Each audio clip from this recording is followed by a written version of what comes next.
Hey everybody, welcome to Slash Bash, where today I am bringing you another Choosing Beggar Reddit video. If you enjoy a daily dose of Reddit stories, hit subscribe and join in on the fun.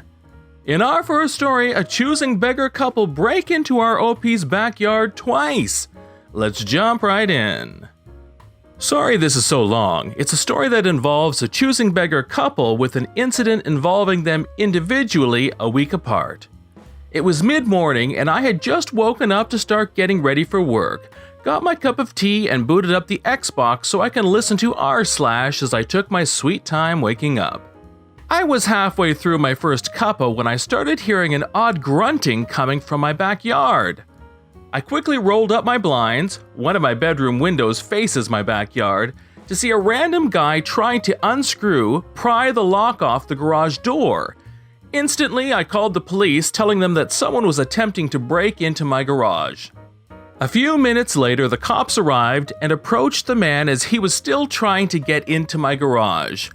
I had my window open so I can communicate with them while remaining safe in my house, as one of the cops suggested, in case the man became hostile because they recognized him to be one of the homeless people that's constantly in and out of jail. The exchange went as such. "Hey buddy," the cop knew him by name, "can you put down the screwdriver real quick and come talk with me over here?" "Oh, hi officer. Long time no see, how's it hanging?" "I'm fine. Would you mind telling me why you are trespassing on this woman's property and trying to break into her garage, and to not tell me you didn't see the no trespassing sign on the gate?" "Oh no, I saw the sign, but I need to get my stuff out." The guy had made a small hole at the bottom of a wall to stash his drugs in my garage the week prior, while I was at work late. Now he couldn't retrieve them because he couldn't reach them. So naturally, he had to bust the lock to get in. Cop 2 got the keys from me so they can confiscate the drugs, as Cop 1 placed the man in cuffs and asked him why he thought that was a good idea. The homeless dude looked him straight in the eyes and said, "Well, I knocked on the door and no one answered." Cop 1 shook his head, put the homeless dude in the back of his squad car, made his report, made sure I was okay, and left me to continue getting ready for work. The story is done, right? Nope. A week later, I had a day off and was fixing some shelves in my kitchen when I heard my dogs going nuts in the backyard. I had the back door open because I was home and thought it'd be nice for puppers to be able to run in and out as they please, plus it was a nice day for Texas in June. I ignored it at first, thinking they were barking at my neighbor's German Shepherd since I heard him barking as well, when I suddenly heard a woman yelling at my dogs to shut the heck up. I stop what I'm doing and run out my back door to see what was going on since I didn't recognize the voice as any of my neighbors. Turns out, my dog is barking at a woman that was currently wheeling her broken bike into my yard. I look at my now open gate behind her and see the lock cut and on the ground. I put a new lock on the gate after the homeless dude. I promptly ask who the hell she was and what in her right mind gave her the idea that she can come in my backyard like she owned it. "Can you put your flipping dogs up before they attack me?" I have two adorable floppy ear basset hounds that are most likely to kiss you to death. My dogs are fully in their right to be in their yard and bark at a stranger that's trespassing. "Whatever, my boyfriend left some stuff here so I came to get it." I was confused. "Excuse me?" She huffed, "My boyfriend is in jail now and asked me to get the stuff he left in the garage."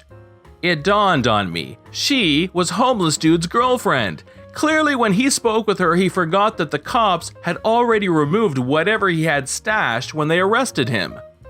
I informed her about the events and told her she needs to leave before I call the cops on her next for trespassing. She was oddly calm out of nowhere. "Okay, but first, do you have a pair of shoes I can use? Mine broke because my bike doesn't have brakes and I literally almost died." She held up a broken pair of flip-flops. I was beyond pissed at this point and was in utter shock that she could ask such a ridiculous question. "No," I snapped. You break into my yard, tell me to put my dogs up. Your boyfriend not only created a hole in my garage wall that I had to fix because he stashed drugs on my property, and now you think I'm just going to give you a pair of my shoes because your dumbass wore flip-flops while riding a bike? Well, you don't have to be a witch about it. Besides, my boyfriend is in jail because of you, and you owe me. Also, I have epilepsy, so you have to let me sit here for 5 minutes because I almost died riding my bike that has no brakes. I doubt she actually had epilepsy. I'd had enough and called the officer that arrested homeless dude. He had given his number in case one of homeless dude's friends came around. Boy, did he call it. As soon as she heard me put the arresting officer on speaker, she takes off running out of my yard and down the street. I give a description of her so an official report is given. I have since replaced the new lock on my gate and added a second lock on my garage door. It just boggles my mind the logic some people have to think that they can do whatever they want.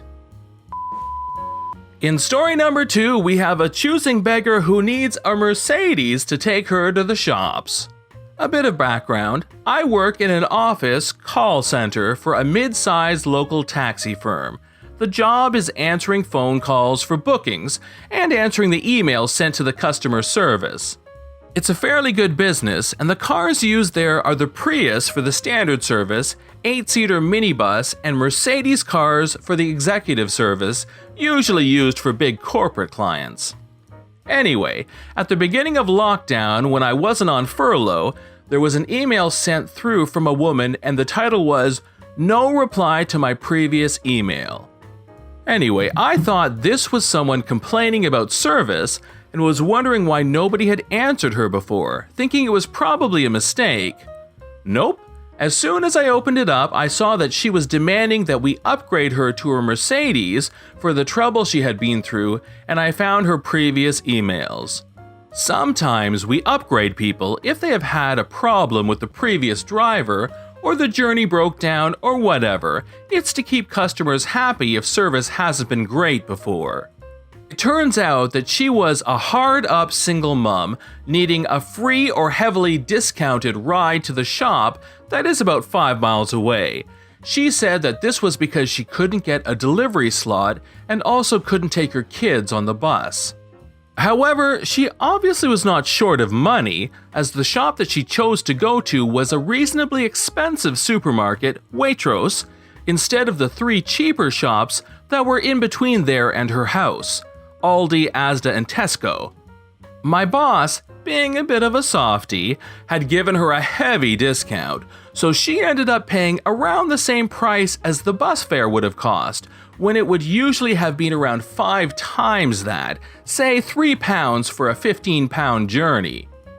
However, according to her, the driver had almost made a wrong turn, and she felt that this warranted an upgrade for her return journey, which was already booked in for a regular car, again, heavily discounted, and around 10 minutes from when I got the email.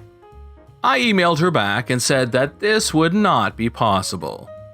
About 30 minutes later, I got a call from the driver asking not to be put on her job again, as she had kicked off when he got to the shop in a Prius. She shouted and swore at the driver, and the worst thing was that when I checked the footage in the car, she didn't even have kids with her, so she was just lying. Later that day, she called up to complain and book another journey to the shops for next week, and I told her that she would have to find another taxi service, and promptly added her number to the blocked list. In our final story for today, a choosing beggar needs a handmade dress for her daughter. So what if she's not the birthday girl? Last year, for my daughter Lizzie's 5th birthday, we had a princess and prince themed party. She shares a birthday with the queen, so she wanted her own royal party.